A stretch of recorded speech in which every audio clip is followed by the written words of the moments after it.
تازه خبر طالبان د څه لپاره شورا جوړوي ذبیح الله مجاهد کوم تازه خبر ورکړی دی درنو لیدونکو په خیر راغلی ویډیو حتما وګورئ او که مو چینل نوي سبسکرایب کړی نو اوس یې سبسکرایب کړئ طالبان غواړي د ځینو مسایلو په اړه د پریکړې کولو لپاره یوه شورا جوړه کړي طالبان وایي د لویې جرګې د راغوښتو لپاره هیڅ پریکړه نه ده شوې خو د یوې شورا د راغوښتو اړتیا شته د طالبانو ویاند ذبیح الله مجاهد ازادي راډیو ته وویل د دې شورا د جوړېدو لپاره یو کمیسیون ګمارل شوی دی چې ټول غړي یې دیني عالمان دي د ښاغلي مجاهد په خبره لا معلومه نه ده چې دا شورا به کله راوغوښتل شي د ښاغلي مجاهد په خبره لا معلومه نه ده چې دا شورا به کله راغوښتل کیږي خو په خبره یې هغه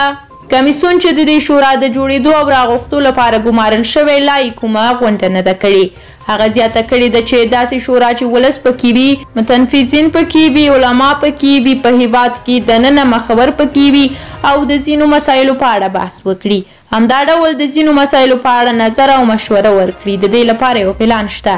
د یادونې وړ ده چې لا هم طالبانو منځ کې ډېر اختلافي مسایل شته هغه د مکتبونو د خلکو په شخصیاتو کې د لاسوهنې رسنیو او نورو برخو کې اختلاف موجوده ده بعضې ډلې نرمي او بعضې ډېر سخت دریځه دي 9 میاشتې او 9 ورځې وشوې چې طالبان بیا په افغانستان کې واکمن شوي دي خو لا یې د خپل واک د مشروعیت لپاره هیڅ یو قانوني ګام نه دی پورته کړی دوی د افغانستان ملي شورا منحل کړي د اساسي قانون چې انتخابات د واک د لیږد مشروع لاره ګڼي نه مني او ترخوا یې د اساسي قانون د تغییر لپاره لویه جرګه هم نه ده راغوښتې خو طالبانو د خپلې اوسنۍ واکمنۍ د لوړپوړو ادارو ټول تشکیل له خپلو غړو چمتو کړی دی د ولسوالۍ له ولسوالانو تر والیانو او بیا تر وزارتونو او د هغوی تر مرستیالانو ټول واک د طالبانو له غړو سره دی چې له یوه سره ملایان دي پخوانی ډیپلومات او د سیاسي مسایلو شنونکی عزیز مارج وایي چې د طالبانو اوسنی حکومت نه په کور دننه او نه هم په نړیواله کچه مشروعیت لري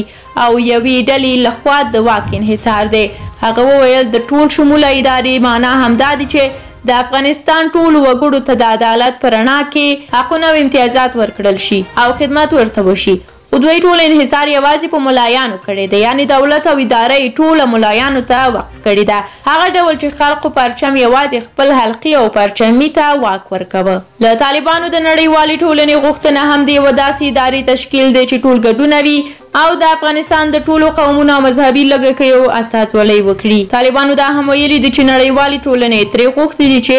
تر څو په واک کې یو شمېر مشخص پخواني سیاسیون راکټ کړي خو دوی وایي هیڅ وخت به دا غوښتنه ونه مني طالبان په دې هم تورن دي چې ډېر شمېر تخصصي چوکۍ یې هم د خپلې ډلې غړو ته ورکړي هغه چې اړونده برخه کې هیڅ ډول زده کړې نه لري خو طالبان وایي چې په تخصصي چوکیو یې متخصصان ګمارلي له تاسو مننه چې ویډیو مو ولیدله زموږ د چینل څخه نورې ویډیوګانې مه هېروئ که مو سبسکرایب کړی نه وي نو سبسکرایب یې کړئ